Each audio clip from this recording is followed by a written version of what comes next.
Hey guys, how's it going? Dev here. The Canadian elections are in 2 weeks. Hard to believe, isn't it? We're almost there. My personal prediction, just off the bat, is that Trudeau is probably going to get a minority government.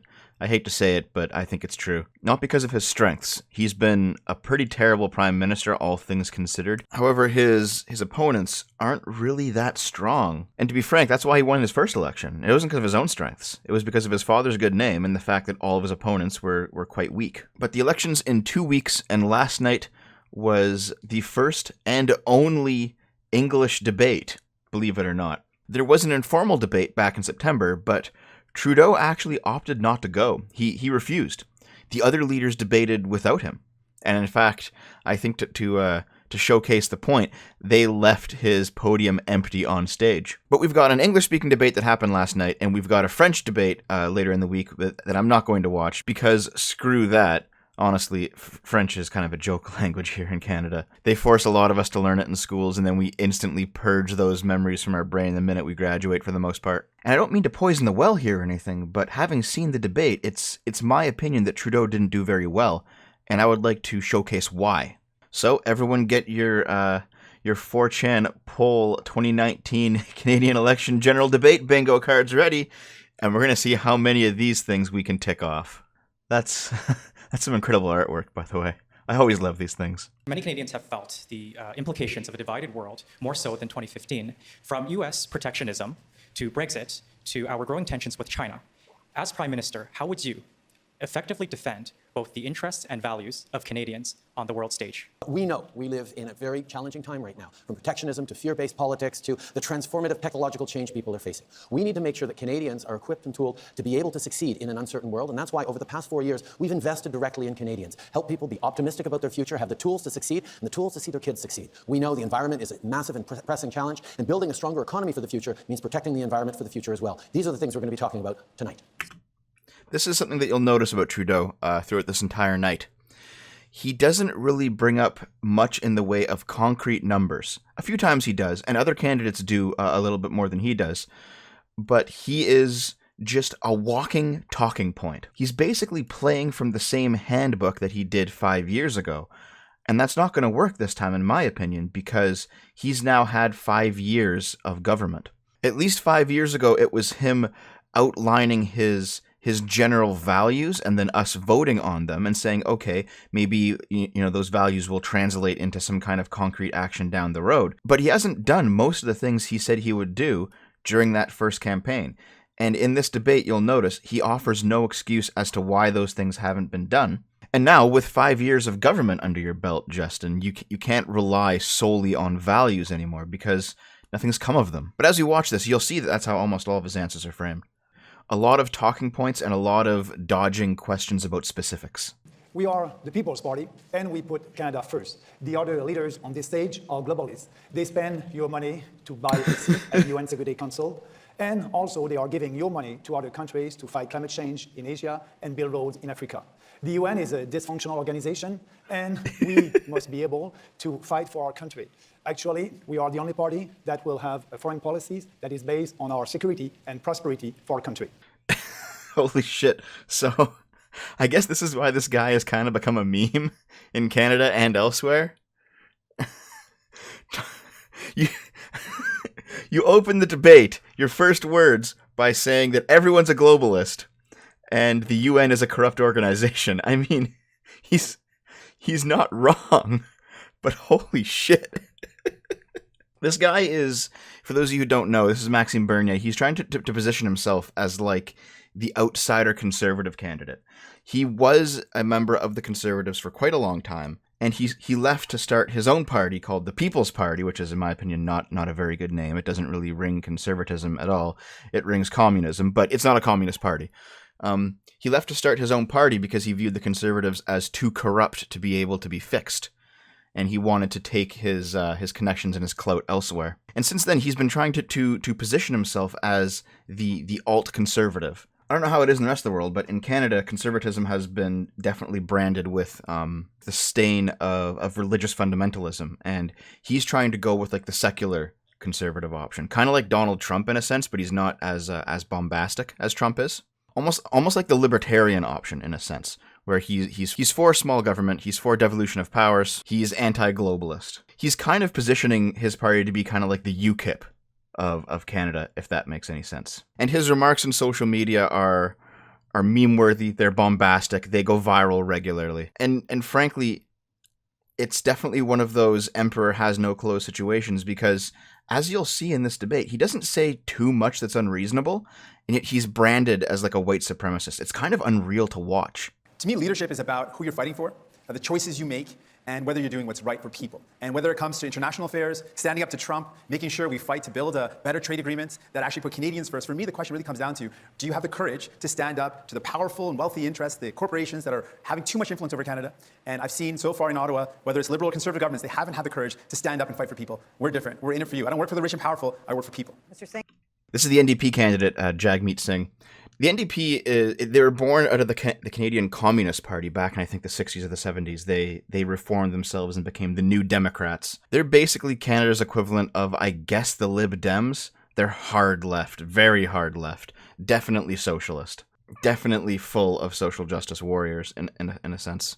And although Jagmeet is kind of down to earth in a lot of ways, there are also just ways where he operates an ideology. He doesn't explain much regarding how he's going to do the things that he wants to do. He talks about standing up to Trump, which is, quite honestly, he just shoved that in there because it was a virtue signal. He talks a lot in this debate about expanding various social programs, but he never actually talks about how he's going to pay for it. He talks about taxing the 1%. He never actually talks about what happens when the 1% leave Canada, because Canada's not the United States. A lot of the richest people in the United States and a lot of the biggest corporations still might not leave the US, even if they got more heavily taxed, because they're a massive market. Canada isn't that. There is very little that someone like Jagmeet can do to prevent capital flight from happening to Canada. So I just don't think he understands how delicately he has to tiptoe around this situation. He thinks he can just bulldoze in with state force. It's not going to work like that. Of course, I will always stand up for Canada and Canadians' interests and promote free trade and defend our interests all around the world. But Justin Trudeau only pretends to stand up for Canada. He's very good at pretending things. He can't even remember how many times he put blackface on, because the fact of the matter is he's always wearing a mask. He puts on a reconciliation mask and then fires the Attorney General, the first one of Indigenous background. He puts on a feminist mask and then fires 2 strong female MPs for not going along with his corruption. He puts on a middle-class mask and then raises taxes on middle-class Canadians. Mr. Trudeau, you are a phony and you are a fraud and you do not deserve to govern this country. Holy. Okay, so this is. Okay, Andrew Scheer, leader of the Tories. He's always been kind of a milquetoast kind of dude, and I think this is him trying to break out of that shell with, only half success. This is supposed to be okay. Scheer, I don't know if you know, but these 45 seconds are for you to outline your platform, not just to shit on Trudeau. I mean, I enjoyed it, but I think you might.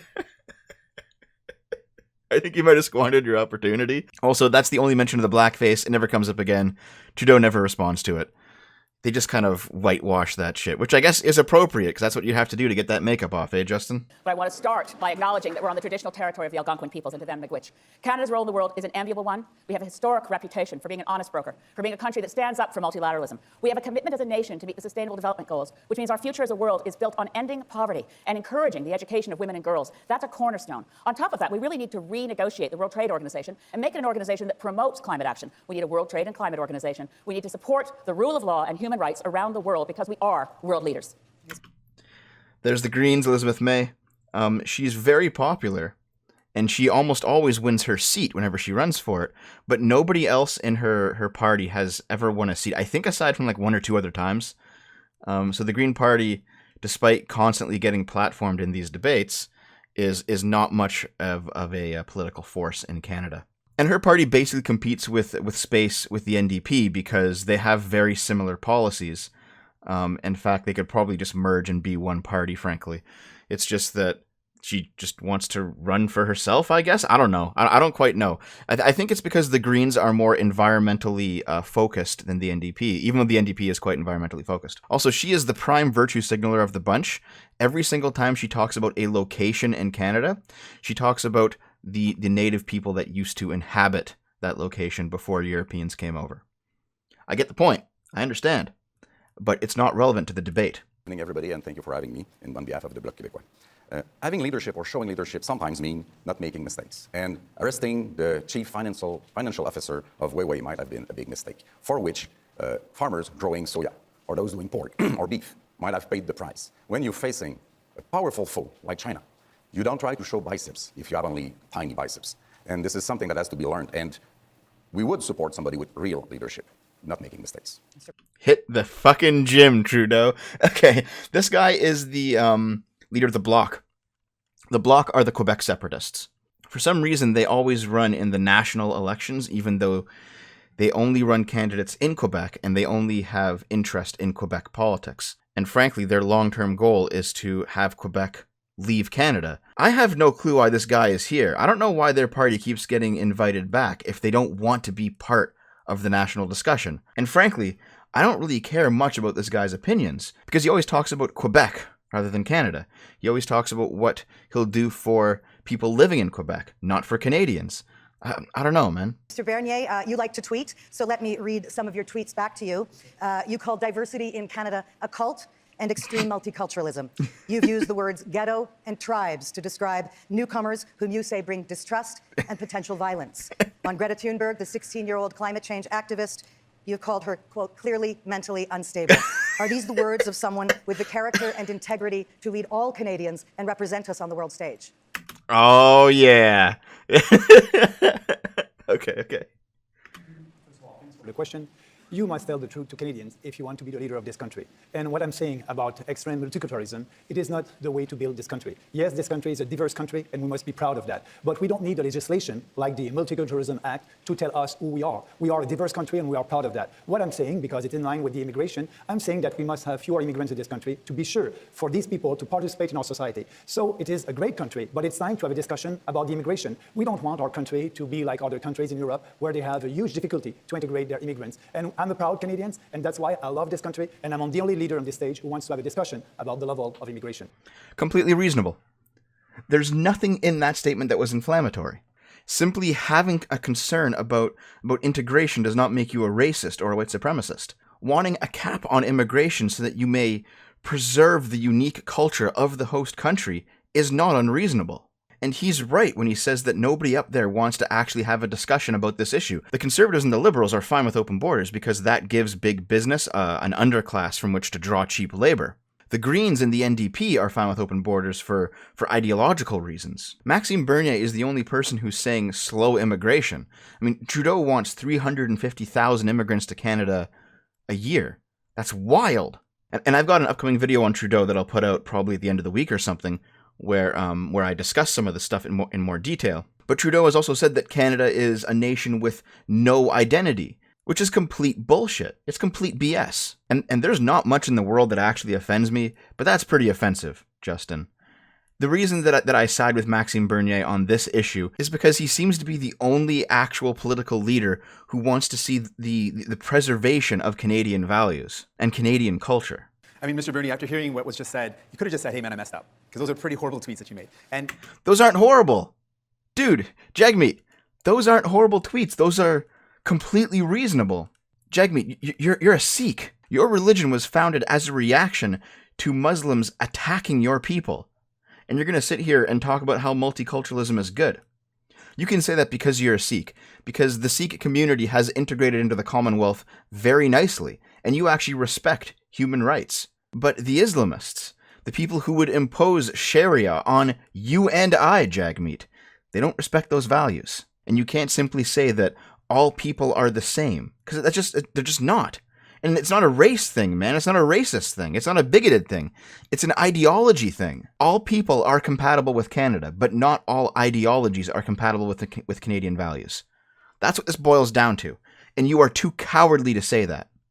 Really, for me, I mean, it should come as no surprise to you. I believe a leader is not someone who tries to divide people or to pit people against each other. A true leader is someone who tries to find bridges, bringing people together. That's what a leader does. And a leader works for the people who need help, not helping those at the very top, which we've seen with governments in Ottawa for far too long. They've been working to make life easier for the multi-billionaires. They get massive corporate tax cuts. Billions of dollars go towards them. We see offshore tax havens continue. This is not the way to build a country. The way to build the future is to help out the people that need help. It means you got to stand up for the folks.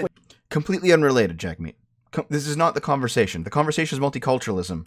You can't just swing it back around to your talking points of basically communism. I find the things that Maxime Bernier has said to be completely appalling, and he knows that I feel that way about the things he says in the House. We used to sit together, and generally when he said anything, I have to put my head in my hands because it was so horrific. I appreciate you, but I don't share your policies. I don't share your socialist policies because we won't be able to create any wealth with your policies. You have the same kind of policies in socialist countries like Venezuela. That won't. And see, he's right. If you turn the government's attention toward the redistribution of wealth, you don't generate any new wealth. You might be able to equalize the amount of wealth that exists, the amount of value that currently exists in the nation, but no one's going to be inclined to create new value. And yes, value is not a zero-sum game. People can create it through their own hard work. That's why people on the far left can never answer the question, what do you do when you run out of other people's money? Because those people, now that they've had all their money taken from them, they're not going to want to keep working. Are they going to keep running their business and just to have the government steal it from them? No, they're going to leave. And I think more importantly, the things that Maxime Bernier has said, they're not really that appalling. They're quite normal. Extreme multiculturalism has failed pretty much everywhere. I don't know why this is such poison to say, but you have to have integration. They're acting like he's this pariah for even suggesting the fact that people move to Canada to become Canadians. What the hell, man? Immigration, we were worried they wouldn't pay immigration is not attention. that much a matter of number. It's a matter of resources. We invest in it in order to have those persons welcome, as well in Canada as they are in Quebec, with our desire for them to share our language, to share some of our values. And if we do have enough resources invested in that, this is workable. And you do not do it by saying or sending the message that they are not welcome. No, either. The Bloc's always been a little bit hard to pin down on the basic, on the traditional political spectrum, because in some ways they are very, very left, and in some ways they're very, very right. They're very left socially. However, when it comes to Quebec sovereignty, they're very, very right. They want their language, their culture to be protected and paramount. At the same time, you'll notice this guy again said Quebec and Canada as if they are separate things. He has an adversarial relationship with the nation that he is a part of, which is why I consider him to be a joke. Canada or Quebec. Everybody is welcome in this country. And 49% of our population believe that we must have fewer immigrants. They're not racist. They're not radical. So what you are saying, because I'm in line with the majority of our population, that I'm supposed to be a radical? Did anybody tell we you? have the right. We have the right in this Did country anybody tell to you that debate your ideas, and that's what I'm ancestors were doing. immigrants also? We have the We right. all are immigrants. Absolutely, and we are proud. We are proud Canadians. See, there you go. Half of people in Canada do not want more immigrants. And his reply is, we're all immigrants. Technically true. The people that were here, 600 years ago were native people, not European people. I get the argument, but we have come to accept that colonization's not a good thing. I mean, we can't do anything about it now. It would be a great injustice to remove all white people from North America now. But just because we did one horrible thing in the past, does that mean that we should keep letting it happen? Should we allow colonies of non-integrative people to come into Canada and just fuck the nation up? Is that what we should do? Is that the argument here? And no, the half of Canadians who don't want any more immigration, they're not racist for wanting that. He's not a racist for putting forward that idea. I think it's important to recognize that we're in a world right now where these discussions, this polarization, this fear of the other has become easy currency for politicians who do want to strike up uncertainty in people's hearts and lift those anxieties and try to get people to vote against things. No. Unfortunately, Mr. Bernier on this stage is playing that role of trying to make people more fearful about the migrations that are happening in the world, in the opportunities around globalization, and our ability to continue to redefine every single day what it is to be Canadian, what it means. Listen to this fucking guy. Just listen. Migration around the world just seems to be a good thing for him. And if you're afraid of it, well, then you're just being fear-mongered by some kind of racist leader. Or maybe you're a racist yourself. Who knows? Globalization's a great thing. It's a goal. Take the power centers away from local people and put it on a different continent or in a different country or something. Somewhere far enough that regular people just can't do anything about it. That's a great thing, isn't it, Trudeau? And if you object to any of this, you're just fearful, ignorant, small-minded.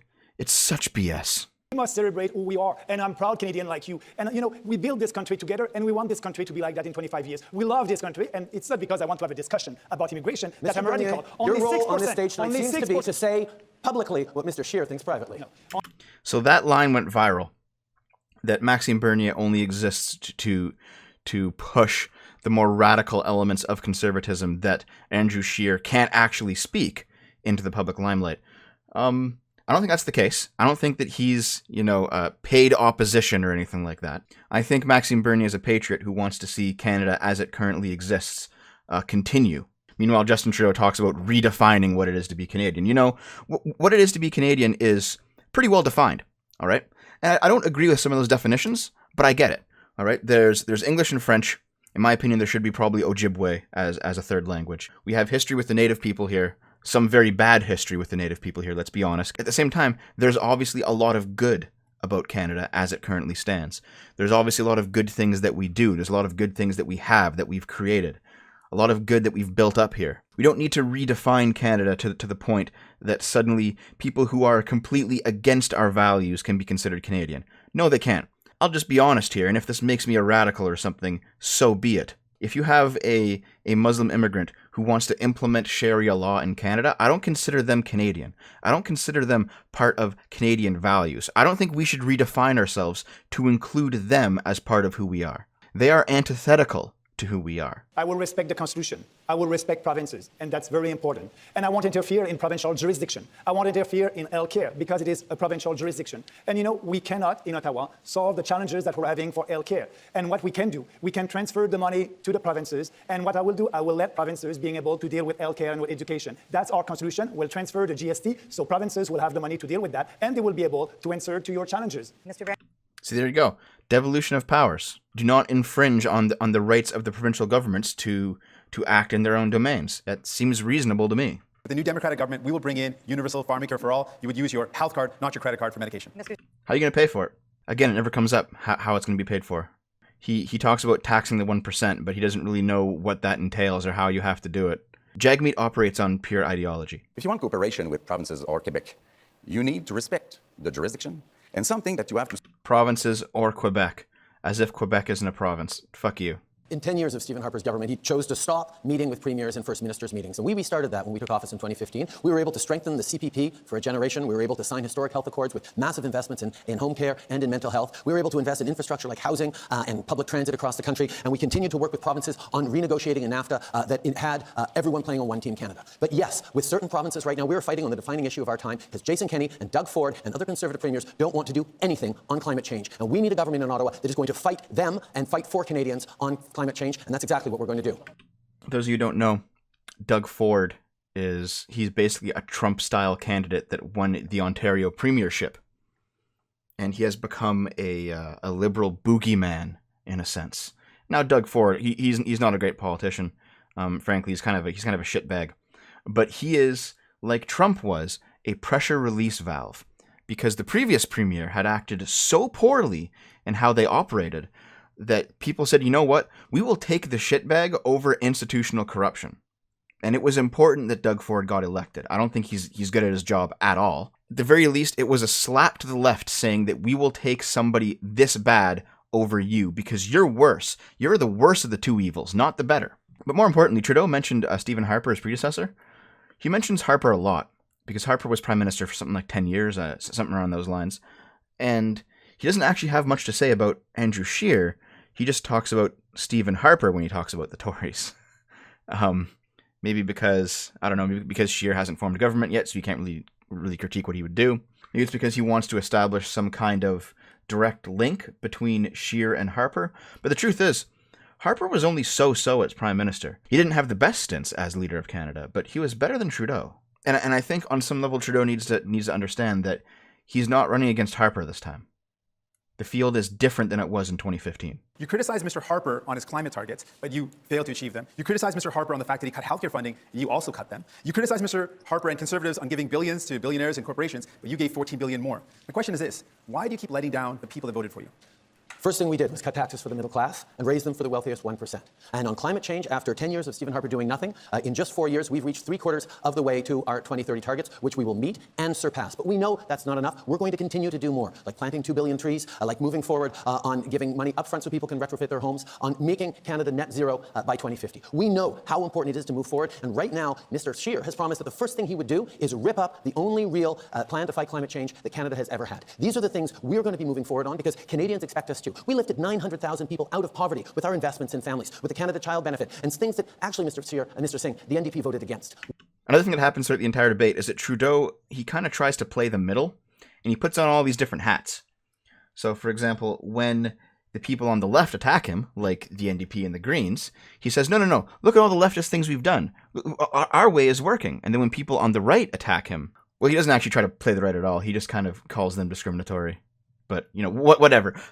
The point is that he's getting hammered from both sides. And to some extent, that's kind of accepted because he is the incumbent. So everyone's going to try and take pot shots at him. At the same time, it really seems like no one is happy with him. And there is a lot of legitimate criticisms to be leveled at him, to which he just reverts to talking points, as he just did. In reality, Statistics Canada points out in 2017, the wealthiest actually paid less in tax and gained more in wealth. And when we look at one of the biggest problems that we're faced with as a country is offshore tax havens. Now, not only did your finance minister use offshore tax havens, but also the president of the Treasury Board. She also used offshore tax havens. So how can you tell Canadians we don't have the money to fund things like universal pharmacare when your top two cabinet ministers don't pay their fair share?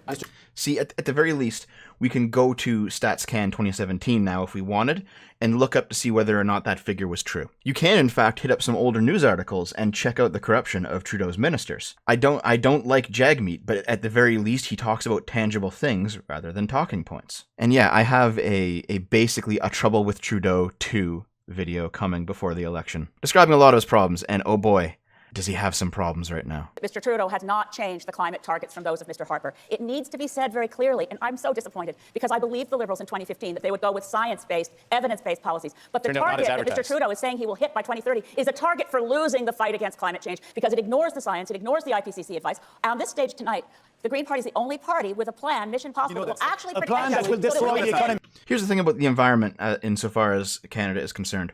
Canada produces 1.6% of the world's emissions. Isn't China like 20? Isn't the States like 20? Isn't India like 17 or something? I don't have the numbers offhand. But talking like if Canada doesn't do something, the planet will burst into flames or something is ridiculous. When it comes to climate change, we are small players. It's the honest truth. I don't think Canadians like to hear that, but it's the truth. None of these people on the stage, frankly, even Maxime Bernier, want to admit this. But it's the truth. Now, Maxime Bernier's argument is that all of these restrictions that you have to put to hit climate change will actually destroy the economy. You can hear him say it right here. See, he says destroy the economy, and that's because they will. So here we are. We have leaders who want to wreck Canada's economy to try and meet their quotas in climate change. However, Canada's output is so small that even meeting those quotas won't have much long-term impact. Of the plans that are forward here on the stage, there is only one plan that the experts have qualified as both ambitious and doable, and that is the plan that we have begun to put in place. Last word. Mr. Trudeau's plan is failing. It is making everything more expensive for hardworking Canadians, and he has granted a massive exemption to the country's largest emitters. Our plan takes the climate change fight global, recognizing that Canada can do more to fight climate change by exporting our clean technology and helping other countries lower their emissions. See, there you go. Helping other countries lower their emissions and export clean technology. Boom. Sounds decent to me. I don't know why this guy's getting maligned for this, but it sounds good to me. Your campaign is about courage, but you have not shown the courage to fight Quebec's discriminatory law. It bars individuals who, like yourself, wear religious symbols from some provincial employment. If you were Prime Minister, would you stand back and allow another province to discriminate against its citizens? Aren't you, and frankly, the other leaders on the stage, putting your own party's interests in Quebec ahead of your principles and the equality rights of all citizens? You have a minute to answer. Sure. It's probably pretty obvious to folks that I am obviously against Bill 21. It is something that hurts me. Bill 21, by the way, it basically means that you can't wear religious iconography if you're working for the government in Quebec. So no crucifixes, no turbans, no hijabs, or I guess anything else that you would wear. I guess like yarmulkes or anything. They basically want to enforce a secular state. I don't like the idea of that because individuality, human rights. Restricting that stuff might be the lesser of two evils if a lack of integration is getting that bad. I think about all the times I grew up being told that I couldn't do things because of the way I looked. And I think about all the people in Canada that grow up being told they can't achieve more because of their identity or who they are. And I think about the people. Who says that? I have not met a single Canadian outside of the oldest hillbillies who say shit like that anymore. I think that attitude's gone. I think even among like more conservative people, that attitude's gone.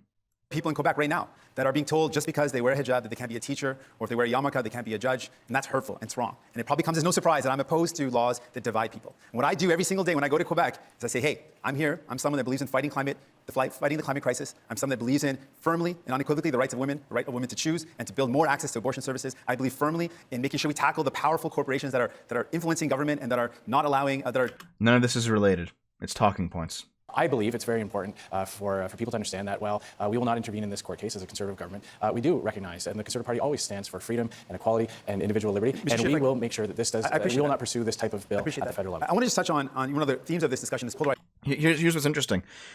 He said that his government will not interfere in the province's right to pass this bill, but he would not introduce it federally. And I think that's important. You can disagree with something and still not take legal action against it. And that is, in fact, part of the devolution of powers. It's not simply using the government as a hammer to bludgeon everyone and everything in your path. And I think the right, both the Tories and the People's Party, understand this a bit more than the left does. We all have gone through this rather strange period of an election campaign confronting issues of privilege. And anyone with white skin has privilege. But when we look at Bill 21 in Quebec... Oh, God.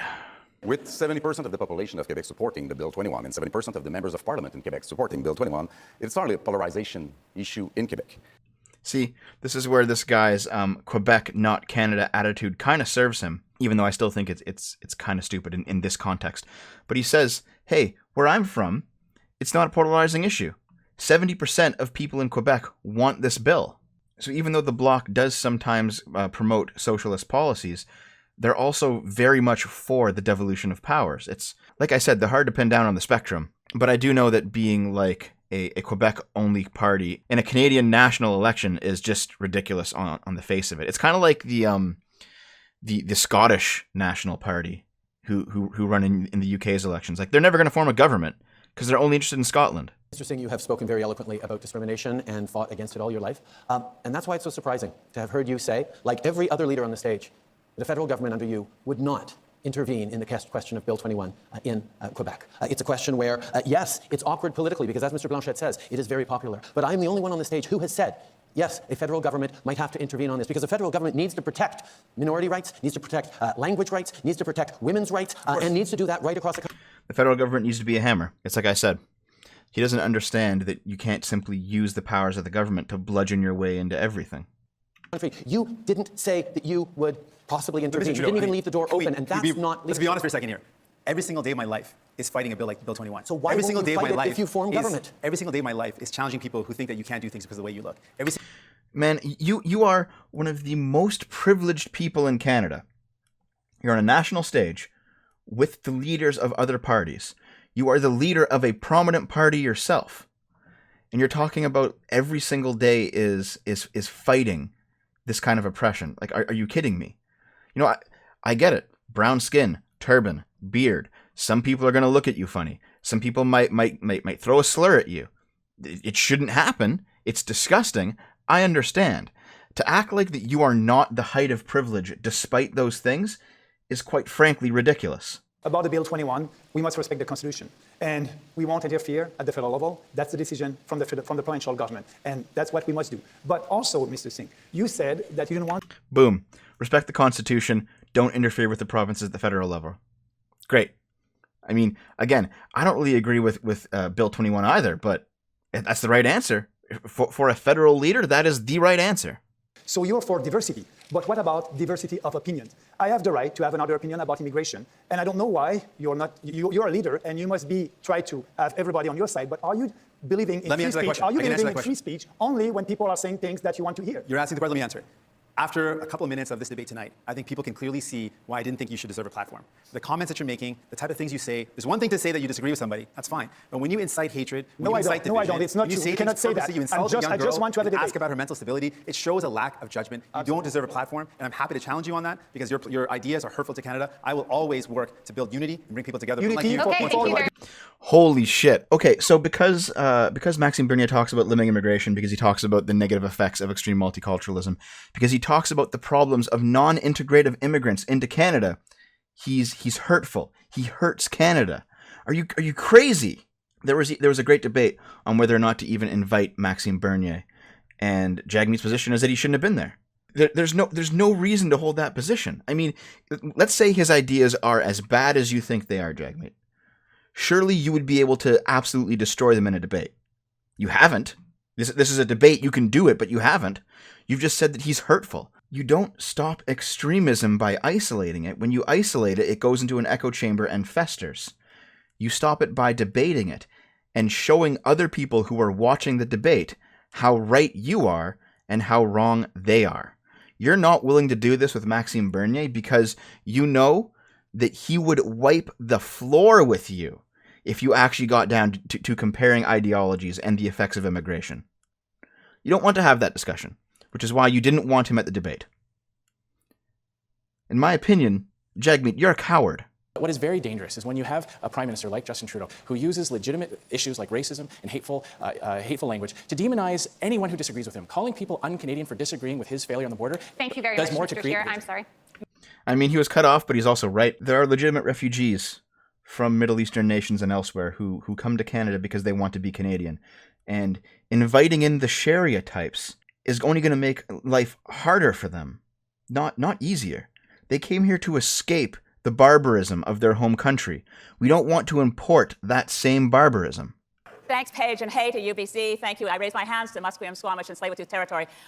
See, it's all about who used to live there. We need fair voting. We need to get rid of first past the post because it creates each political party as rival warring camps even when the elections are over. Oh, first past the post. You know, Justin Trudeau ran on getting rid of that. And then he later turned around and said that he wasn't going to do it. Remember that? I did a video on it. Remember that? It's really important to recognize that, yes, we're in a time of polarization and differences that get highlighted by the kind of debate going on at this stage and in this campaign about how we're moving forward. The reality is Canadians agree on most things. We want to raise our kids in a world that is getting better for them. We want to be able to pay for their futures. We want to be able to retire in comfort. We want to create opportunities for our neighbors as well. This is something that binds Canadians together right around the country. And the fact that there is a politics of fear and division that is continuing to dominate here underlies what we're actually doing together. Thank you very much, Mr. Trudeau. It's not politics of fear and division. Because those things that you mentioned, Justin, that all Canadians want, and I agree, I think most Canadians want those things, you can't do that with open borders. The welfare state cannot support hundreds of thousands of immigrants flooding in and taking out from a system they didn't pay into. It's just the math of it. We are a successful country, but we are not successful enough that we can support the entire world's poor.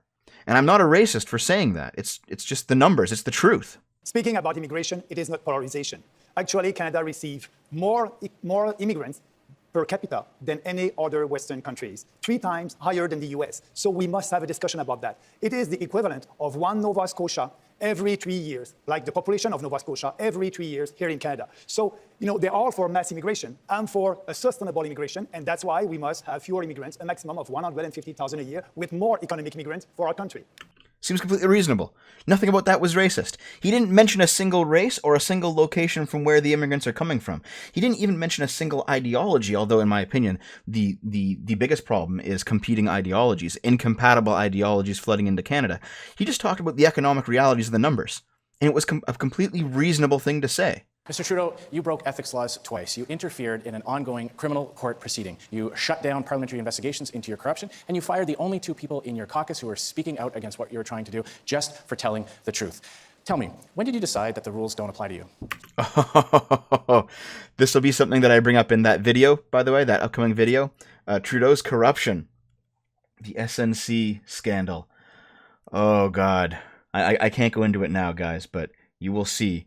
And I think this might be the thing that, at the very least, ensures that Trudeau does not get a majority government this time around. Mr. Scheer, the role of a prime minister is to stand up for Canadians' jobs, to stand up for the public interest, and that's what I've done, and that's what I will continue to do every single day. The way I have worked for Canadians is around investing in them, unlike the vision that you're putting forward of giving tax breaks that help people who are making $400,000 a year, $400,000 a year, more than someone making $40,000 a year. You're offering a $50,000 tax break, which is more money than most Canadians earn, to the wealthiest Canadians with your plan. Of course, we don't entirely know your plan because you haven't released your costed platform yet, which I think is a disrespect to every Canadian watching tonight.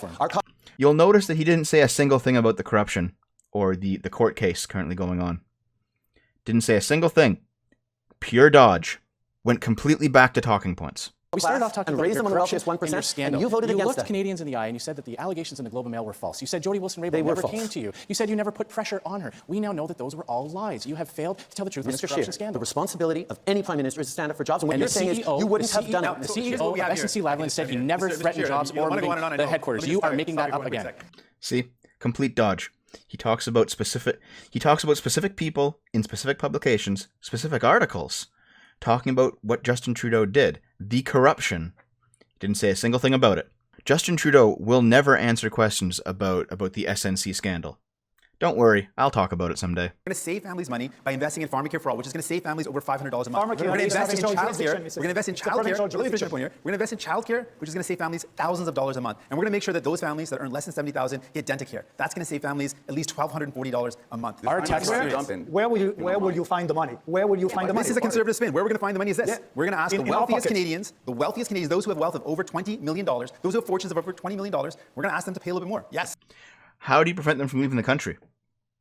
What if they say, hey, you know what? I'm just going to take my $20 million and go. And if that means that I shut down a business in Canada and bring it to the States or bring it elsewhere, then I'll do that. What do you do then? What do you do when all the high earners leave?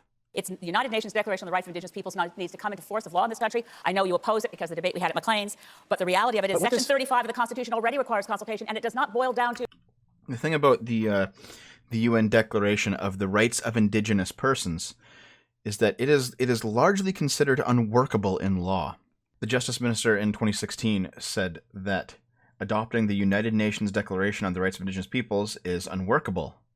Respectfully, it is a political distraction to undertaking the hard work required to actually implement it. This UN Declaration really seems to be something that other leaders beat the current government with, while knowing that it's not something that could actually work in Canadian law. So what does free, prior, and informed consent mean for every single Indigenous community? It means What about the dozens free, and prior, dozens of Indigenous informed communities consent. who want these projects to go Why ahead? are you prepared to set aside the decision of the Human Rights Tribunal to fight it in court, just as Mr. Trudeau is, when they actually found, as a matter of fact, that our government committed acts that were reckless and willful in the violation of the rights of Indigenous children? There are we dozens must. of... Well, let's be honest. I don't know exactly what she's referring to here. I'll have to look into it later.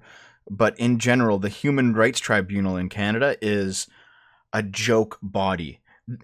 They're the tribunal that prevented a guy from tweeting for 3 years because he shitposted too hard. I don't consider them legitimate. I don't think they have any place in Canada. You don't fear the idea of expropriating territories belonging to provinces and saying, the Constitution, yours, not mine, the Constitution... It is your constitution because Quebec's part of Canada. This guy's ridiculous, man. This section is about land treaties with Canada's First Nations, not Quebec rights. But that's all. That's what he turns it to. Is just the rights of people in Quebec. says that I have the right to go through provinces, through Quebec, without their approval. And may I remind you that Quebecers and the Prime Minister of Quebec said clearly... Quebec doesn't have a prime minister because you're not a country. Perry Bellegarde, the Grand Chief of the head of the Assembly of First Nations, has said that no government has done more for Indigenous peoples than this government, and he's one of your constituents, Mr. Scheer. That's right. He comes from Little Blackberry in my He'd love to talk riding. to you. He He's asked got me my to phone number. give you a phone call sometimes. I have nothing to learn from Mr. Trudeau, who fired the first Indigenous Attorney General for doing her job. She said that she would do politics differently, and you fired her when she did. And See, that's actually somewhat unrelated. It's still a good point because Trudeau did fire somebody who was looking into his corruption. At the same time, the fact that she's Indigenous doesn't matter, and this is just the Tories trying to play the left's game of identity politics. But at the same time, if that is the game, I guess you have to play it nowadays. You said that you're ready for building pipelines all across this country by the private sector. But at the same time, you said, Quebecers are ready to buy oil and gas from Canada. I agree with that. I agree that Quebecers know that it's safer to transport oil and gas by pipelines than by trains. But at the same time, the Quebec government said that there's no social acceptability for a pipeline in Quebec. What will be your position on that? Do you think that you'll be able to use the Constitution? Because after consultation, if we don't have any agreement, we must be able to use the Constitution, Section 9210, to be able to build a pipeline. When you do that, the federal government will have the full authority, the full jurisdiction to approve pipeline. But what you're saying, you're for pipelines, but you don't have the courage to use the Constitution to be sure that we'll have pipelines in this country for the unity of our country and the prosperity of our country. that's just not the case at all. I've always said that the federal government must stand up for federal jurisdiction. We respect provincial jurisdiction. And when you've got the best idea, I am convinced that I can get support for this project because You don't have the Quebecers support prefer in Quebec. You don't have the Canadian support in energy. BC. Quebecers know that it's better to take energy from Western Canada than the tanker after tanker of foreign oil coming up the St. Lawrence or oil and gas coming from Donald Trump's economy. I know Quebecers will support this project because it will also allow them to share their hydroelectrical power with other provinces as well. See, despite that little jab at Donald Trump in the end, when you get the two guys on the right actually talking about policy, it seems like there's a real discussion going on, and it's not just mudslinging. There was a little bit of mudslinging, Maxime Bernier telling Andrew Scheer that he was too cowardly to use the Constitution to ensure a pipeline gets built. But in general, they're talking about policy. And they're talking about specifics of policy. And it's kind of refreshing because it's not just ideology, it's not just talking points. They're actually talking about a specific project that has been held up by the Liberal government and how they would solve the situation. That's kind of refreshing, to be honest. Even though I don't really agree with either of their solutions, at least we're talking about something specific and not just ideals.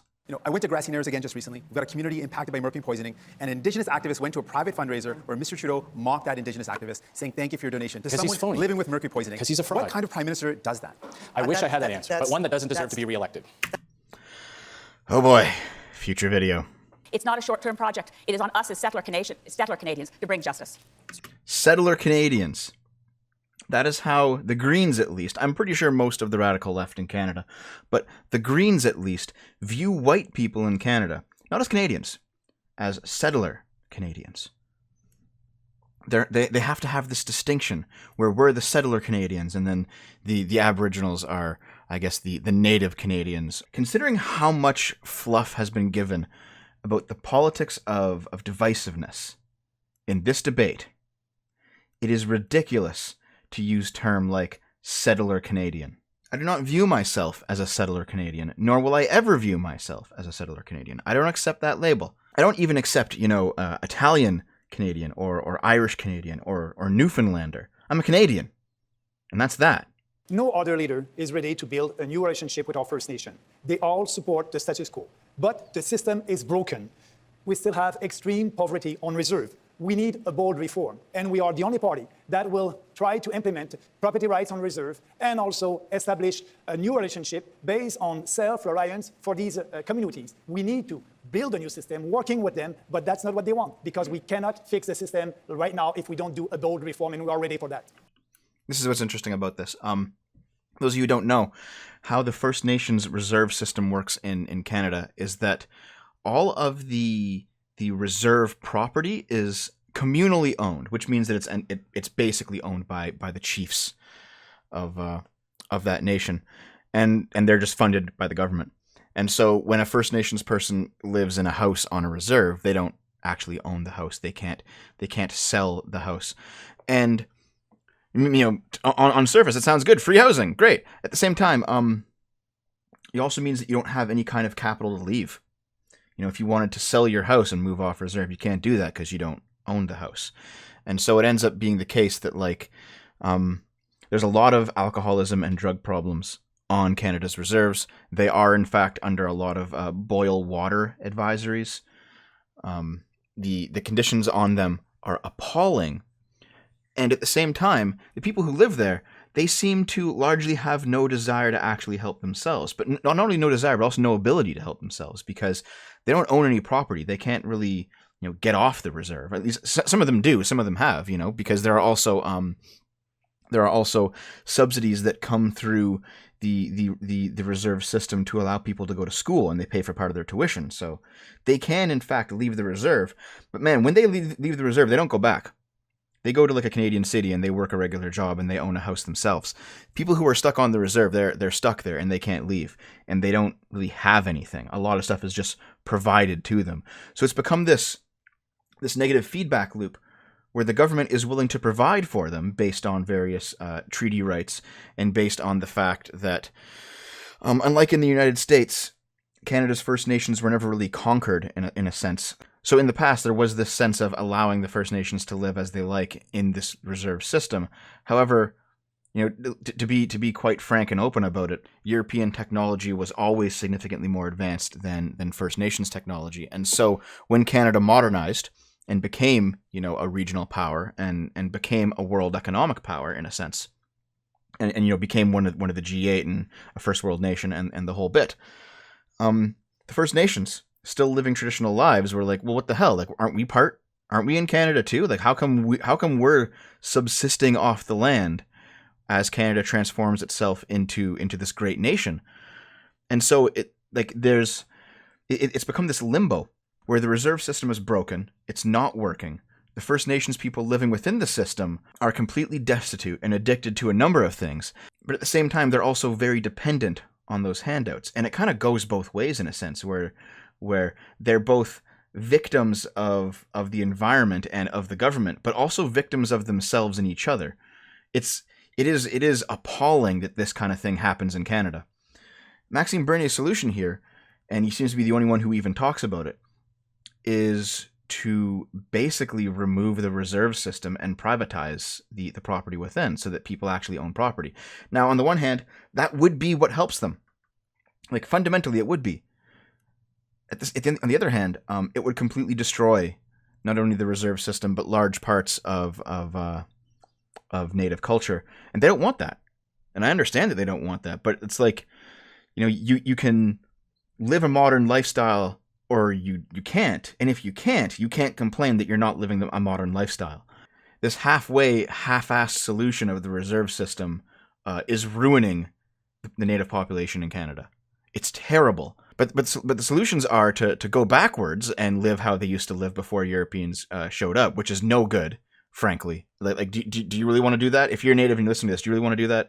Do you really want to live without all modern conveniences and you want to live how your ancestors lived? Do you think you would survive a Canadian winter like that? Maybe you would. Maybe some of you would, but let's be honest here. Do you want to go without internet? Do you want to go without all modern conveniences of life? Do you want to go without individual human rights and all of the philosophical and political advances that European contact brought? I know it brought a lot of terrible things, but it also brought a lot of good things. Or do you want to join modern Canada, which by necessity means that you have to have private property and not depend on government handouts? There is no good answer to that. Even asking the question will get people angry at me and will make people offended and will probably get me labeled as a bigot. And I commend Maxime Bernier.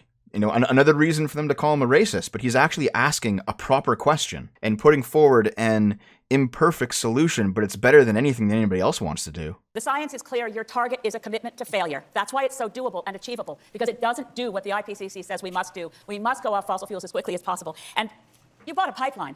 You can't be a climate leader and spend $10 to $13 billion more on a project that by itself blows through our carbon budget. We have to... Consider Elizabeth May's rhetoric, the Green Party rhetoric.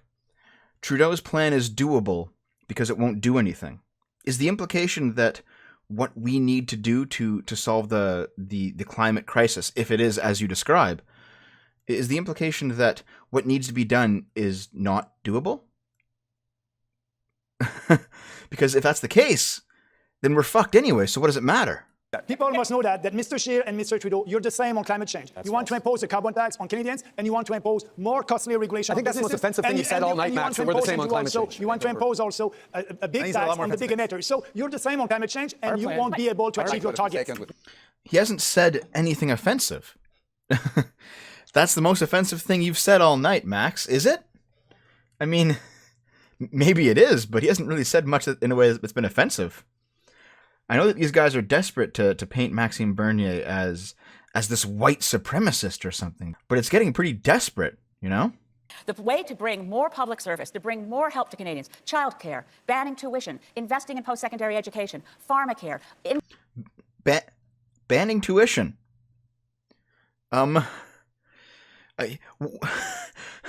What happens to colleges then? I mean... Part of the value of a college diploma or a university degree is that not everyone has them. And it sounds kind of harsh, I know, but it is the truth. It is the truth of the matter. You can't just ban tuition. Look at your platform, Elizabeth, and you will spend $60 billion. Spending won't create any wealth. You cannot spend your way to prosperity. We need to have more private sector investment. Yeah. And at the end, you know that our national credit card is full. Did you see her laugh there? Hold on. I'm going to go back. Look at her laugh when he says... Here, hold on. $1 billion. Spending won't create any wealth. You cannot spend your way to prosperity. We need to have more private sector investment. Yeah. And at the end, you know that... See, she laughs at the idea that you can't spend your way to wealth. And I mean, that is essentially the truth. I mean, yeah, like in terms of businesses, you have to spend money to make money. You have to invest and buy supplies and shit like that. I understand that, but she's laughing at the idea that governments can't spend their way to having a prosperous nation. And no, they can't, because governments aren't in the business of doing business. And I don't think she understands this because, frankly, she's a communist. And that smile there is from somebody who doesn't understand economics, I guess. Our national credit card is full. We still have deficit. And Mr. Trudeau just had $70 billion on our debt, and you'll have another $60 billion on our debt. It is not responsible. Our children will have to pay for that. But you have your famous private sector having got massive tax cuts when you were in Mr. Harper's cabinet, based on being told these were the job creators and it would be great when they got tax cuts. They have not invested in the economy. They're sitting on piles of cash. Mark Carney calls it the dead money. We need to get that money and do public sector infrastructure. So they're just Scrooge McDucking it. Is that what it is? They have big vaults of money that they swim around in. I don't think that's what the hardcore capitalists do. Now, because she's talking about Stephen Harper's government. What the hardcore capitalists did under Stephen Harper's government was take that money and then move it out of Canada because they were multinationals, they were globalists, and that's something that Maxime Bernier does not like. He talks about wanting to fight that in his platform. So this really is the problem with somebody who is a socialist or is a communist, is that they don't see an ideological difference between somebody who is a capitalist globalist and somebody who is a capitalist nationalist. They just see capitalist and stop thinking right there. Our universal tax cut will mean $850 in the pocket of a hardworking average income Canadian. We're going to bring back the children's fitness tax credit to make raising children more affordable. We're going to bring back the green public transit tax credit to make taking the bus or the train more affordable as well. We're going to help fight climate change by bringing in the green home renovation tax credit, which will put money in the pockets of Canadians and help lower emissions. And we're going to pay for that. I'll just finish. It'll cost them to go through the roof. The way we're going to pay for those is by cutting corporate welfare and reducing Canada's foreign aid budget by 25%. So we're going to stop sending money to the relatively well-off countries. We're going to bring that money back home so that Canadians can get ahead. Mr. Scheer, that may be the worst idea in your whole non-platform, is the cutting of foreign aid. I wear this little pin. This is the Sustainable Development Goals of the United Nations, to which this country is committed. Ending poverty within the next decade, within Canada and globally, is actually possible, but not if we ever had the misfortune of having your short-term, misguided, greedy and selfish policies. It's not greedy. Hold on a minute. So Scheer's plan is to not just tax the 1%. You know, to be fair, I don't believe that Scheer will ever tax the 1%, even though he says it's part of his platform. I just don't think he will. But he says he's gonna start cutting Canadian foreign aid. Why not? If Canada's First Nations are living under boil water advisories, if we have homeless people here, if we're cutting social programs and we're cutting education, why are we still sending money overseas? Yeah, sure, those countries are also not well off, and they probably deserve some help. But I mean, one, a lot of them are corrupt, and the money doesn't go to actually helping the people. And two, we have our own people to deal with first. It's the same ideology as the open borders people. We can't take care of everyone, and our priority is Canadians. If federal government was to respect jurisdiction of provinces, it would take less time, it would cost less money, and provinces and Quebec could do what they have to do about healthcare. Bring the money that is owed to Quebec and provinces. This is what has to be done. Lodging, the money should be... See, it's always Quebec and provinces, as if they are two separate entities. Quebec is a province. We recognize that we need to help people more directly. That's why the first thing we did was lower taxes for the middle class and raise them on the wealthiest 1%. We're moving again forward with a tax break for low and middle income Canadians and nothing for the wealthiest, unlike Mr. Scheer's universal tax credit. We're also moving forward by increasing the Canada Child Benefit, which has lifted hundreds of thousands of families out of poverty, by 15% for kids under 1. We're increasing the old age security for seniors over 75. We're making sure that students have an easier time paying back their student debts by not having to pay back until they're making $35,000 a year. We're investing in Canadians. Mr. Trudeau, thank you. Mr. Bernier, your turn. Man. Look at how quickly he just rattles those off. That is pure rehearsed talking points. And the honest truth is there's not much substance in those. Those numbers are kind of iffy at best, the few numbers that he actually did provide. Opportunities to create fights between Quebec and the rest of Canada to advance your Now, we have paid for the development of oil in Western Canada, want. and you make us pay again with this idea of buying a pipeline over there. And tell me something. What can a Canadian do that a Quebecer cannot do? Why would we need... I think by definition, a Quebecer can do anything a Canadian can do because a Quebecer is a Canadian and will remain a Canadian under my watch. That was the only good thing Trudeau said the entire debate. Mr. Scheer, you said in English a few months ago that you were strongly against the very idea of Bill 21 about laicity of the state in Quebec. Then you said in French in Quebec that you would do nothing against that law. But your very close collaborator, Mr. Alain Reyes, said the day before yesterday that you would protect the Bill 21. He said that in French, I must admit. You were the only one that would protect the Bill 21. Can you get to the question, please? How will you do that? It's very, the answer to this question is very simple, Mr. Blanchet, and you know that I've always been very clear on this issue. We will not intervene in the court case that is currently before the courts. The elected officials of Quebec have taken this decision, and now it is before the courts, and the courts, will protect the law, not tolerate the law. Protect exactly the law. what What will I've you always do to said in protect this English law? and in French. It's very important that a federal government respects and protects individual liberties and individual human rights. We will not pursue this court of action at a federal Your level. definition But of Mr. Scheer has the floor. in the law. it's quite simple. I just Might answered not that go question, in the Mr. same Blanchet. direction. Mr. Blanchet, Mr. Scheer has the floor. This happens a few times in this debate going forward, where people just keep re-asking Scheer a question, and he says, I just answered it. Like, what are you talking about? And in this case, he did. He said that he personally disagrees with Bill 21, which is something we talked about much earlier in the debate, but he will not use the federal powers to block it, which I think is a reasonable position to hold. But rather than listen to that answer or respond to it, his opponent just asks the question again. This is something that at the federal level we will not pursue. The Conservative Party has always stood for individual liberty, for fundamental human rights. It was a Conservative Prime Minister that brought forward the Bill of Rights, the last Prime Minister from Saskatchewan, Except, John of course, Diefenbaker. Mr. Scheer, And you we won't will defend a allow woman's right these to choose. You've That is dismissed completely LGBT, false. That is LGBT completely protections. false. You haven't Millions of apologized for your words Canadians- against LGBT millions- Canadians millions years of ago. Canadians- Will you? Okay. So as I said, they're going to do it to Scheer again. Where, first of all, Justin, I don't think it's your place to bring up things that happened years ago. I really don't think it's your place to bring up things that happened years ago and ask for somebody to apologize for them. Will you Millions recognize of and Canadians, apologize for that? Millions of Canadians have a different position on this issue. And like millions of Canadians, I am personally pro-life. It is okay in this country to have a difference of opinion, something Yes, you do not but recognize. Canadians And it is need to know- it is beneath the Canadians office of need Prime to know Minister that their Prime demonize Minister- people for their Canadians views. need The to know that laws their and Prime access Minister- One at a on time, this please. issue- One at a time, The please. laws Let and me- access on this issue have not changed for 30 years under Liberal Prime Ministers, under Conservative Prime Ministers. Scheer, let me They help will you not out. change Need when to I know am Prime that their Minister. Prime Minister That will be is there my to defend position. them. And Now, you probably couldn't hear that because they were just shouting over top of each other. But Scheer said he's personally pro-life, and despite that, the laws on abortion in Canada have not changed for 30 years. It's not a court case like it is in the States with Roe v. Wade, and he does not plan to disrupt the status quo. Despite his personal position of being pro-life, he does not want things to change as they are in Canada. And you know what? That doesn't matter, because they just keep asking him over and over and over and over and over, will you respect a woman's right to choose? Will you respect a woman's right to choose? And he just answered it, but they don't want to listen to him. See, check it out. I have just answered that you question. have been Let's not allow Mr. unequivocal on Singh defending a women's moment. rights. You're signing the You're gonna nomination like this, too. You're papers gonna like this, too. of You people want to talk who about want to nomination take papers? away How about your rights of misogynist, Nobody's racist hearing you right candidate in now. Nova Scotia? Okay, let me help you. Can we, nobody can hear what you're saying anymore. And of course, at this point, it devolves into a shit show, and it's a whole bunch of virtue signaling and playing identity politics. Because even though Scheer's not the greatest candidate, he has some things going for him.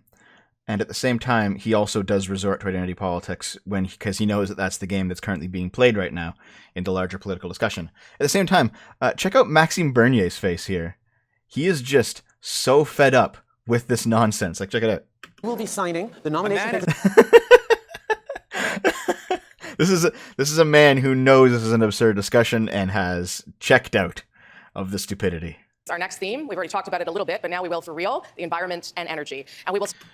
Talked about it a little bit. Half of the entire thing so far has been about the environment and energy. And I believe we live in an age of climate crisis. And this is the last election we have before a point of no return is reached. Furthermore... Holy shit, dude. I'm pretty sure that it's not quite that dire. All right? I'm not saying it doesn't exist.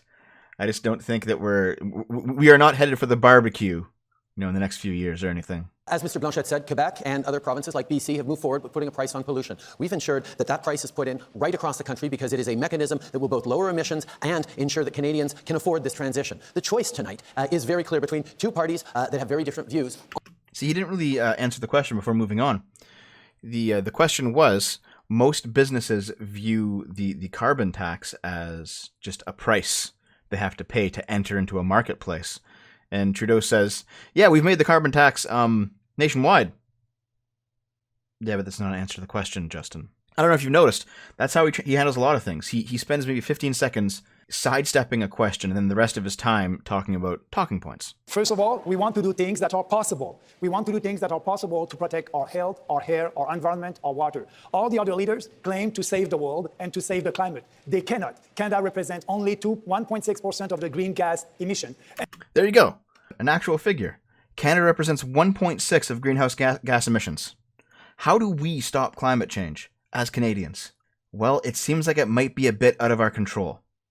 And also, if we're only representing 1.6, while places like the United States, China, and India represent in the double digits, maybe we're actually pulling our weight already. Maybe we're actually doing our share. And they claim also to be able to achieve the Paris Accord target. They cannot. They have to impose a carbon tax of $300 a ton to do that, and they won't do it. They don't do it. They're hypocrites. We won't have a tax on carbon. Time's up, Mr. Singh. Thank you. There you go. Just straight up. You're hypocrites. Refreshing to hear in a debate. I mean, he might even be wrong about some things, but at least he's willing to tell the truth as he sees it and not resort to talking points. I will take that respect for the viewer. Now, while Mr. Trudeau has said a lot of nice things, let's look at what he's done. He said that he's for the environment, but then he continues to exempt the biggest polluters from his price on pollution. He says he wants to fight the climate crisis. What does he do? He continues to subsidize oil and gas massively. He says he's a climate leader. What does he do? He buys a pipeline. There's a big gap between what Mr. Trudeau says and what he does. Yep. Have to agree with Jagmeet again. I don't like him as a candidate. He seems like a good guy. I don't like him as a candidate. But when he talks about the hypocrisy of Trudeau, he has his facts down. You, unlike everyone else on the stage, clearly understand that we're up against a real climate emergency. The Intergovernmental Panel on Climate Change has given us hard timelines, challenging targets. We've been given those hard timelines and challenging targets before, May. I remember being in the 90s and listening to the fact that by the year 2000, we'll be underwater and society will have been destroyed. We're still here. When Justin Trudeau took office, there were 3 major pipeline projects ready to go. Under his watch, all of them have failed. He had to take $4.5 billion of Canadian tax money to put the Trans Mountain Pipeline on life support, and he did that by sending $4.5 billion of taxpayers' money to another country, to the United States, to be invested in the oil and gas sector there instead of here in Canada. His answer for his rationale for having 2 campaign planes was that he bought carbon offsets, which is just a thing that privileged people can do to keep polluting. Mr. Trudeau, That's right. Trudeau has 2 campaign planes flying around. I mean, I don't know why. He can just, if he needs to go places as Prime Minister, I understand. You have a plane. Why do you need 2? You can't fit everything on one plane? We must double our current target. We must listen to science. We must not build the Trans Mountain Pipeline. It's not the last because it gets canceled if we're serious. You can't negotiate with physics. You can't as Prime Minister. You can't as leader of the Liberal Party. There's a carbon budget. It doesn't budge. And that's why it's so heartbreaking for me to look at you today and know you could have done so much more the last 4 years. Please, God, you don't get a majority this time around because you don't keep your promises. From the Rockies to the Bay of Fundy, Conservative premiers have gotten elected on promises to do nothing on climate change, and we need a strong federal government to fight them to make sure that we are moving forward on protecting the future generations from the impacts of climate change. See, this argument here between May and Trudeau, it sounds like the establishment leftist arguing with the ideologue and saying, please keep supporting me, I have the best you've got, and the ideologue saying, no, you're not pure enough. From Quebec. First, would you agree with the demand of the Prime Minister of Quebec, Mr. Legault, that Quebec overview on environmental issues will have precedence over Canada's overview? Second question, do you promise after this judgment in British Columbia to not ever try to have a pipeline cross Quebec? Ever. After 10 years of Mr. Harper's failures to get things built because he did not understand you have to work with Indigenous peoples, you have to work with local communities, you have to respect environmental science, we brought in a process that does exactly that. And we work with the provinces on ensuring that there's not a duplication of environmental oversight. That's what Bill C-69 is all about. We know that the way we move forward is responsible and will be done in partnership. And that's the time. Mr. Trudeau. No answer. Who's surprised? Also, I've said this a few times now, so maybe I'm just sound like a broken record, but the Bloc guy really does talk like Quebec is this separate country entering into negotiations with Canada. No, man. No. It's never going to happen. Mr. Trudeau, it's now your chance to ask a question of any other leader. You have 1 minute to do so, sir. We cut taxes for small businesses to 9%. We cut taxes for Canadians. We know that tax breaks for wealthy do not work to grow the economy. 10 years of Mr. Harper's failure has done that. And yet Mr. Scheer's platform, what we've seen of it, because most of it is still secret and will remain secret, apparently, like Doug Ford, that didn't work out so well for Ontarians, is to reduce taxes for the wealthiest Canadians, the multimillionaires, by $50,000, which is more money than most Canadians make in a year. Wrap it up. Why the $50,000 tax break? Mr. Scheer, you have 1 minute to wealthy? respond, Mr. Scheer. There wasn't really a question in there, was there? Yeah, Justin. When you're given a chance to ask another candidate a question, doesn't mean you just shit on him for 30 seconds. You actually ask him a question. First of all, Mr. Trudeau, you seem to be oddly obsessed with provincial politics. There is a vacancy for the Ontario Liberal leadership, and if you are so focused on provincial politics, go and run for the leadership of that party, Mr. Trudeau. Secondly, your tax policy has meant that 80% of Canadian families pay higher taxes today than when you first took office. That is exactly true. That was a conservative principle that Liberals fought against, that you fought against. Your signature achievement was taking a conservative idea to send support directly to parents. I voted against your tax hikes on Canadians, Mr. Trudeau. That's what I was voting against. No, I did not. Gentlemen, one at a time. We are committed to protecting that benefit because it is based on a conservative principle. But we are going to Mr. Trudeau, this is supposed to be Mr. Scheer's answer. We're going to move into open debate. For all Canadians with a universal tax cut. We're going to bring back the children's sports and fitness tax cut. That's it, Mr. Scheer. We've got 3 minutes on this open debate. Starting with me. Yes, that's right, sir. Okay. Off you go. Mr. Scheer, you did not answer the question on why you were lowering taxes by $50,000 for multimillionaires in this country. Maybe you'll answer it tomorrow in the press conference, but you haven't answered it tonight. That is just not true. You haven't answered a question your entire time as Prime Minister. I've sat across you. You never answered a question. Okay, that is true. I can definitely, when it comes to making that new video, I will definitely put in the montage of Trudeau literally ignoring everything. If you think this is the first time he's done this, ignoring every single question, nah, man, this is his MO. Andrew, you are calling yourself a conservative, but you don't want to balance the budget in 2 years. You will add $70 billion on our debt. You support the cartel in milk, dairy, and poultry, knowing that a Canadian family is paying more than $400 a year for that. Andrew, are you a real conservative? No, I think you are a liberal. Why are you pretending to be something that you are not? You know, Maxime Bernier hasn't done the best in this debate. It's been a lot of fiery rhetoric. It's been a lot of shooting from the hip, a lot of truth-telling in a platform, in a place where there's not much truth-telling. I mean, look at this. Look at this happy motherfucker right here. He gets it. It's really unfortunate because this debate has not really touched on the places where Maxime Bernier is at his strongest, which is free speech and Canadian nationalism, Canadian values. I want to talk about pretending to be something that you're not. I'm not sure which Maxime Bernier I'm debating tonight. Was it the Maxime Bernier from the 1990s who was a separatist? Was it the Maxime Bernier who was minister responsible for handing out corporate welfare? Was it the Maxime Bernier who defended supply management when it suited him? The fact of the matter is, sorry, it's my time to respond to that question. The fact of the matter is there's a clear contrast in this election. Justin Trudeau's endless deficits and tax hikes to pay for, or a conservative plan that will leave more money in your pocket. We will lower taxes for all Canadians. We will bring back popular tax credits like the kids, sports and fitness tax credit. We will boost the RESP. We'll raise the age credit for seniors, and we will bring in a green home renovation tax credit. That, all the while, cutting corporate welfare and Canada's foreign aid budget to bring that money back home so that Canadians can get ahead. 9 seconds. Well, let's do open debate. Off you go. You're starting that too. No. Thank you very much. I'm the Maxime Bernier who's there for Canadians, and I'm the Maxime Bernier who does not care about having real debates on real issues that are important for Canadians. You don't want to have debates on immigration. You don't want to have debates to help every Canadian and abolishing that cartel in supply management. You don't want to be able to cut foreign aid. You don't want to cut foreign aid. Let's let Mr. Scheer respond, please. It would be important to balance the budget, and we can do that. Well, that's precisely not the case. I've said that we will cut Canada's foreign aid budget by 25% to pay for the tax cuts that we You can save $5 billion there in balancing the budget. I want to just put in what this election's all about. This election's all about who's going to fight for you, who's going to stand up for you. Okay, see that? Okay. So Bernier and Scheer get into it again, and they have a discussion on the minutiae of their policies. And it's an interesting discussion. And then we got Jagmeet's low IQ intervention of, this is really about who's going to fight for you. It's just a platitude. It's just platitudes, man. Mr. Trudeau, 5 seconds to respond. Our price on pollution helps Canadians more than removing it does. Okay, climate emergency. See? Okay, that was interesting because she says, yeah, 5 seconds, go. That's kind of unfair. That was a point that needed more than 5 seconds to reply to, so it makes sense that Trudeau got a bit flustered there at the end. But you could tell he was like searching for the proper talking point, and then they kind of mashed together because it is all talking points with him. It feels like he didn't come here to actually have any kind of substantive discussion on these issues.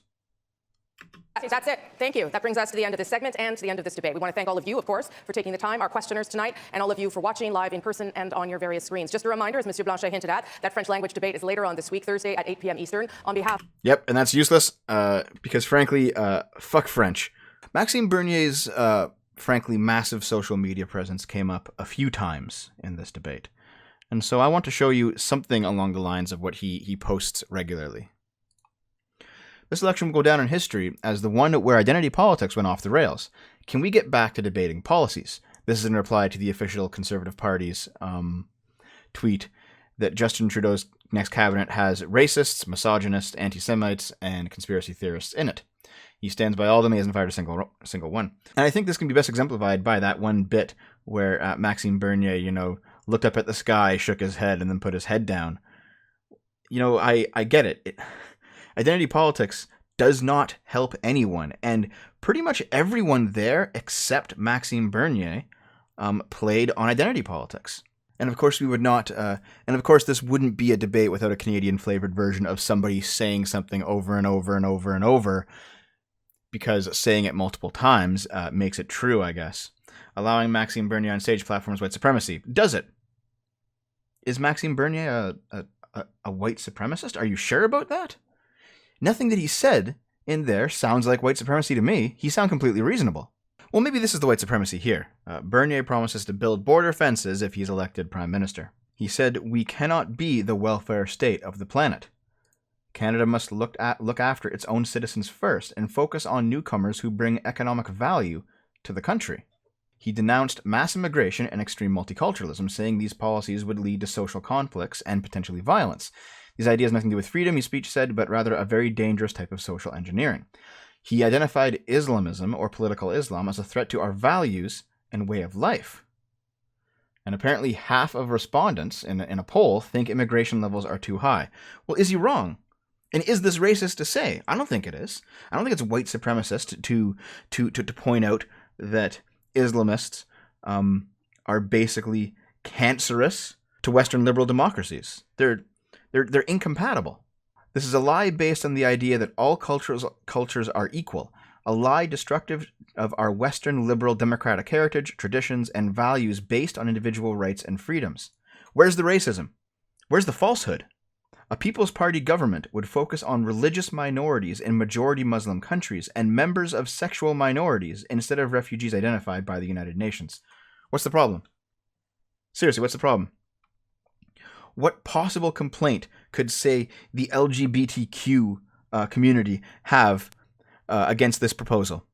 If there are gay people fleeing Muslim countries because they will be killed for being gay, and they come to Canada and they get a focus, what's the problem? Is this white supremacy? Maxime Bernier vows to slash immigration and impose a values test on newcomers? A values test? How terrible. But what's wrong with the values test? Both he personally and his party despises prejudice in all forms, but nonetheless they're going to break the taboo of immigration to Canada by forcing the conversation upon the country. Yeah, see, the idea of a values test seems completely reasonable to me. If you do not hold values that are in line with Canadian values, then why should you come here? Maybe this is the white supremacy. Maybe we finally found it. Former neo-Nazi and Pegida Canada official among the People's Party of Canada signatories. Okay, you actually have an instance of potential white supremacy if a neo-Nazi is showing up to Maxime Bernier's political party. Okay, there you go. We found it. Oh, apparently the party cut its ties with him last month after his past involvement in the white nationalist movement came to light. While his position within the People's Party of Canada was unclear at the time, the Elections Canada forums disclose his role in registering the party. Okay, so as soon as it became apparent that there was a white supremacist, they kicked him out. Is that not what you would want? If you're going after the PPC for having white supremacists in it, is this not exactly what you would want to see? What's the complaint? There's a link here. What does this say?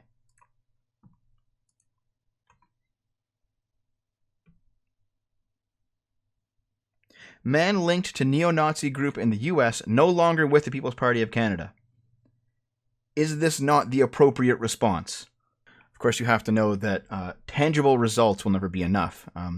You know what would be better than all the white leaders congratulating Jagmeet on dealing with racism in the campaign? Actually coming up with a plan to deal with racism and white supremacy in their platforms. Well, it seems like the only person who's done that, at least publicly so far, is Maxime Bernier by kicking a white supremacist out of his party. Now, you don't want to hear that. You probably think he's the literal fucking devil. But nonetheless, look at these replies here. More like reverse racism. Those of us unfortunate enough to have been born white, always having to choose our words and apologize for policies and atrocities many generations ago committed. You know, fair enough. I am not responsible for anything people with my skin color did 100 or 200 years ago. Oh, check out this reply. No one likes you. You fucking showed him. As this debate gets going, I want to be clear that McLean's harmful, irresponsible decision to invite Maxime Bernier is the story tonight. Yeah? Why was it harmful or irresponsible? Is it because he actually had a chance to put forward his idea? Listen, if his ideas were actually dangerous, he would be blown off the stage, and he wasn't. That's kind of the point here, is that you want to deplatform people that you can't beat in a straight debate. Fascists don't deserve a place on the stage. Any stage. But he's not a fascist. Like, seriously. Canadians deserve the freedom to decide. No, Canadians deserve freedom from fascism. He's not a fascist. Fascist is not just people you disagree with, you idiots.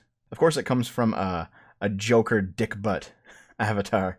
But can't win on the debate stage? Rig the debates. That's how they do this shit, man. Throughout the debates, Scheer and Bernier hammered the theme of Canada maxing out its credit card relatively unchallenged. Well, it's because it's true. But debt to GDP is falling, which is not really a related statistic. Public spending can create growth. No. Public spending, it's private spending that creates growth. Public spending creates a safety net that for people who are, say, really hurting can kind of fall into and then from there build themselves back up to self-sustainability. Public spending does not create growth. And we have a civilizational duty to fund a Green New Deal. No, we don't. The Green New Deal failed in the States because it wasn't even about the climate. It was about pushing socialism. Here, I'll end our post-election discussion, since this has mostly just been Twitter stupidity, with this. This is Google Trends, all right? What you'll notice is that during the debate, the most searched term from people on Google in Canada was for the People's Party of Canada, more than the other parties by a fair amount. You know, the Conservatives were up there for a bit, the Greens were up there, Liberals and NDP both at the bottom, and then the People's Party, massive spikes, man. I don't even think Maxime Bernier did a particularly good job, but something must have come about in that debate that resonated with people, because people were looking them up. People were looking them up, and here they are. This is during the time of the debate, in fact, right here. Everyone's looking them up. And then you'll notice they're consistently reasonably high between last night when the debate happened and now. You know, they're in the top 3. They're contending. Now, this is Google search terms, not votes, not projections. But something happened that people said, hey, let's look into these guys. In all the provinces of Canada, there's no data on the 3 territories up north, but during this period of time, from the beginning of the debate until now, in every province except Saskatchewan, all the 5 parties, the People's Party is the most searched. That's crazy. Just putting Maxime Bernier on stage, even though he didn't do that well, got him some pretty crazy reach. That's nuts. Now, of course, you don't know what kind of searches these are. These could be people who are negatively predisposed towards the People's Party of Canada, and they're searching for not necessarily reasons revolving around supporting them. Like, we don't know. But at the very least, their name's been put out there. And I think this is exactly why Jagmeet objected, and why a lot of people on Twitter are saying that he's a racist, he's a Nazi, he's a bigot, he's all these things. He shouldn't have been platformed, because they know that even though he flubbed the debate, there was something about what he was saying that was resonating with people. And so they would rather him have not had a platform to say it at all. To every single brain-dead idiot who thinks that Maxime Bernier shouldn't have been allowed on the stage because of fighting fascists or whatever, here's a copy of the Canadian Charter of Rights and Freedoms. Let's discuss the fundamental freedoms of all Canadian citizens. Everyone has the following fundamental freedoms: freedom of conscience and religion, freedom of thought, belief, opinion, and expression, including freedom of the press and other media of communication, freedom of peaceful assembly, and freedom of association. Every single time that you label anybody that you disagree with a fascist, every single time that you say that people should not be allowed to partake in public life because you don't like their politics, every single time you either implement state force in suppressing opinions you don't like, or whine that the state is not doing it, this is what you're pissing on. And if you have to wonder why so many people oppose you nowadays, this is it. You can't win debates, so instead you try to stop them. All right, chums, that's about it for me. This video was over 4 hours long. This is going to be a shitty one to edit. I'll get it out as soon as I can. I finished it at about 4 p.m. October 8th. I want to get it out sometime tonight, still on October 8th. Hopefully I will. And most importantly of all, I'm going to continue with the Canada stuff leading up until the election. Unless something major happens, I will keep doing these videos on various aspects of Canadian society because there are things unfolding, including what's going on with Justin Trudeau, that I think are worth talking about before the election hits on the 21st. That's the plan. I will see you guys next time. I love you.